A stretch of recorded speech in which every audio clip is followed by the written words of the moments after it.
Welcome to my channel. Today, we're going to hear the story of a book that's not just entertaining, but can actually change the way you think and live your life. The Alchemist. It's written by Paulo Coelho, and when you read or listen to it, you'll realize how important it is to chase your dreams. The story starts with a boy named Santiago. Santiago lives in Spain, and he's just a simple shepherd.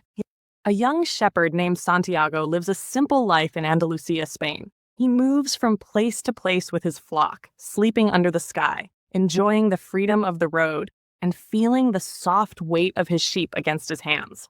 Yet under that simple life is a restlessness, a sense that something important is waiting for him somewhere beyond the familiar hills. One night he has a dream, a clear and living image of a child showing him a treasure buried under the Egyptian pyramids. The dream is ordinary and strange at once. It visits him more than once, and its hold on him grows until he can no longer ignore it. Santiago is not reckless. He knows the comforts of home and the safety of routine. But the dream makes him curious and brave. He visits a gypsy woman in a nearby town to help interpret the dream. The woman speaks simply. Dreams are the language of the world, and sometimes they tell truths the mind can't yet see. She tells him to follow the dream. It feels right, but Santiago is still hesitant. At a small crossroads of chance and choice, an old man appears, a dignified figure who introduces himself as Melchizedek, the king of Salem. The old man seems unusual but wise, and he speaks words that will burn into Santiago's memory. When you really want something, all the universe conspires in helping you to achieve it. He speaks of a thing called a personal legend, a life purpose or destiny that each person is born to fulfill. Hearing this stirs Santiago's heart. The old king teaches him small lessons about courage and how the world may test him. He asks for 1/10 of Santiago's flock in return for these lessons. And though Santiago has mixed feelings, he feels called to begin his journey. With both fear and hope inside him, Santiago sells his sheep. He buys a ticket and sets out for the wide, unknown world. The first step is sudden and humble, a ship crossing to Tangier, new language and smells crowding his senses. He feels energy and fear in equal measure. But life, ever unpredictable, meets him with hardship before wisdom. In a crowded square, a stranger tricks him and steals all his money. Suddenly, the dream seems foolish. Santiago, almost a stranger in a strange land, feels lost. He sits in the market, full of shame and confusion.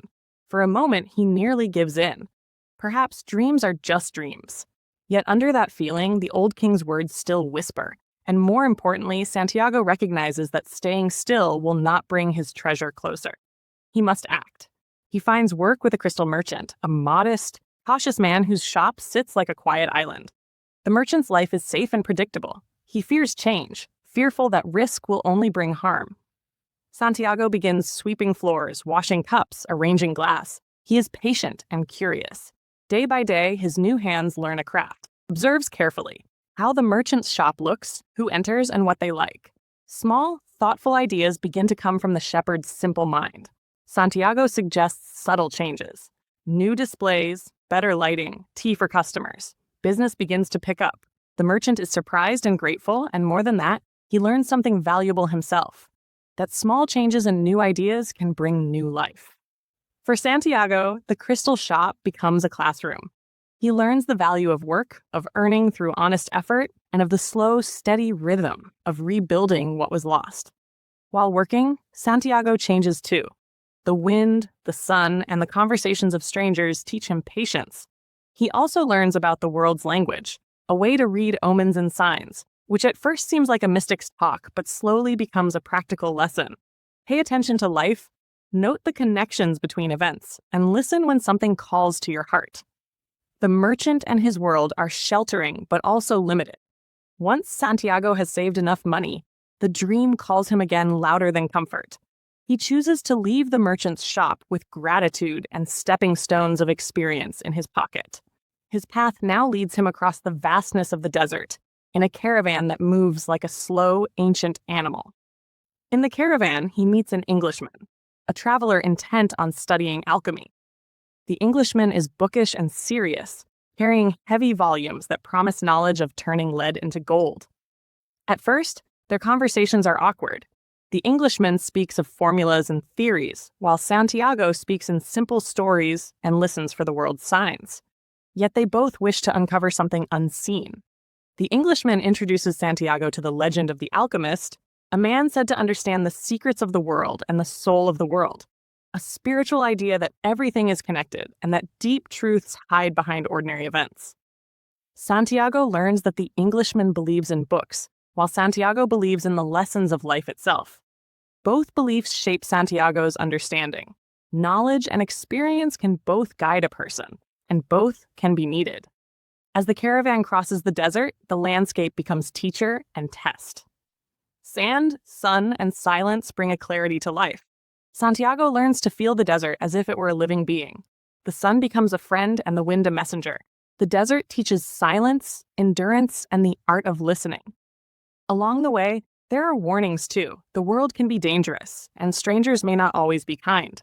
The caravan's destination is an oasis, a green miracle in the sea of sand. It is here that Santiago meets Fatima, a woman at the oasis who will change him forever. Their meeting is gentle and immediate. Love arrives not as a crashing storm, but as a quiet, certain presence. Santiago feels peace and completeness in her presence. He considers staying, to let the oasis and Fatima become his whole world. But before he can decide, he must face the choice every seeker faces. Does love stop you from chasing your dreams? Or does it become part of the reason to chase them? At this point, an important figure arrives. The alchemist, a man wrapped in mystery and calm authority, moves into Santiago's path. The alchemist is not simply a man of magic. He is a guide who sees the thread connecting courage, sacrifice, and transformation. He gently pushes Santiago to recognize that fear is far more poisonous than any external obstacle. The alchemist teaches by dialogue and by example. He shows Santiago how to watch his heart, how to interpret omens, and how to brave the internal deserts of doubt and longing. Love, the alchemist tells Santiago, will not stop you from following your personal legend. True love supports it. When Fatima says she will wait for him, loving him without chains, Santiago understands that his path and his heart can move together. The deeper desert tests Santiago in new ways. There are moments of danger. Tribal wars threaten the caravan, and the alchemist and Santiago must prove themselves with courage and quick wisdom. During one tense episode, the alchemist shows how to turn risk into teaching. Through this crisis, Santiago learns to transmute fear into courage. The alchemist becomes both teacher and mirror, reflecting what Santiago can be if he listens to the world and himself. One of the alchemist's most important lessons is about language, the unspoken language between all things. He teaches Santiago how to communicate not with words, but with action, patience, and attention. He reveals that the soul of the world responds when one moves with honest intention. Santiago is encouraged to dig deeper into himself and to trust the small signs. A song in the wind, the movement of an animal, a stranger's glance. These signs, he learns, are the threads weaving a larger pattern. As they journey on, the alchemist gives Santiago one final, subtle test. He shows Santiago extreme moments of solitude and decision, so that Santiago might choose to be true to himself, even when everything screams to turn back. In the quiet, Santiago learns that his heart sometimes fears the very dream it yearns for, because dreams change us and ask more from us than we suspected. Yet courage is cultivated by action, and the alchemist insists Santiago take the steps, even if the destination is uncertain. Finally, the pyramids appear in the distance like a promise. Santiago feels the pull of the treasure stronger than ever. He digs near the great stones, the heat of the Egyptian sun heavy on his back. For a long time, he digs with tired hands and stubborn hope. The scene is full of irony and raw humanity. A young man stripped by distance and experience, pouring sweat into the sand because a dream told him to. But what he finds is not gold. Instead, strangers beat him and laugh, and a wound inside him opens. Among the mocking words of those who deny dreams, Santiago hears a story about another man who once dreamed of a treasure in Spain. A dream he ignored because he did not believe. This small piece of conversation becomes a key. Santiago returns to Spain, his body and spirit marked by the great journey. He walks again over fields he once roamed as a shepherd, but he sees everything differently now. Time has stretched and reshaped him. He returns to the very place where he once slept under a sycamore tree and had the first dream.